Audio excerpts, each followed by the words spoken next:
እትትእዝብቱ አብዛም ማህርቱ አመና ዛይዱ ማራም በርገዲዱ በትጽባቂአ ንልቡ አንቂአ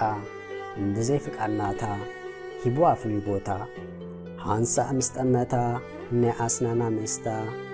ነእንቱ ሸፊኑ አማን በአማን ሃንተ ያሳይሉ ምሂሉ ተፈጥሮ ዘአደላ ህጻባ ስተብዘ ዘረባ እንተ ዝደማመሩ መዘናአ ዘመጻፍ እንደ አፍንጫ ተጠመተን ቅርሚት ግልጽ ተበለነ ድሕሪት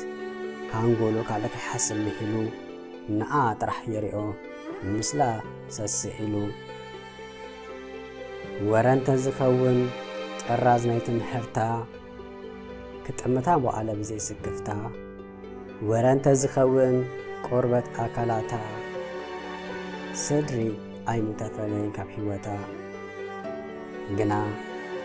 ሃንደበት ብጥቆ እንዳር ሓሊፋ ሓሳብ ቀልቡ ገፊፋ ሰብነቱ ትነቀጽ ብተጠዋ ሰመጺቅ ሰብ ዘናግፋ ሰብዲ ፍቂሩ ሎም ምስተጠራጢሩ ከንድዚ ዝፈርሐ ክሳብ ረሓፅ ዘንጠብጠበ ህልኑ እንተበለት ሕተታ ቤን መልሓሱን ደሞ ተበኪታ የአጋሩን ተፈተና ህጓ አዛ ደሪቀን አበይ ከእዘዛ ላንጋ ላንጋ ኮሎ አቲወ ሰለሎ እታናቴ ዝብላ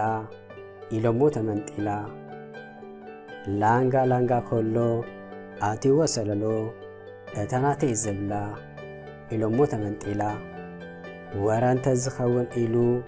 ኣብ ክንደይ ገዳማት ተማህሊሉ በይና ክሪአ እንዳተመነየ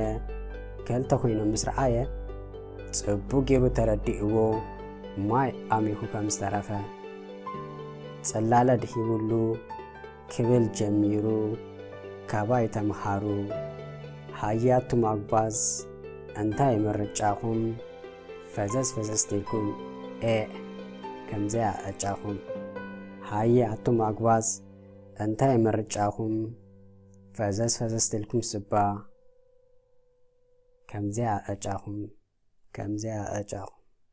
ከምዚያ አጫኹም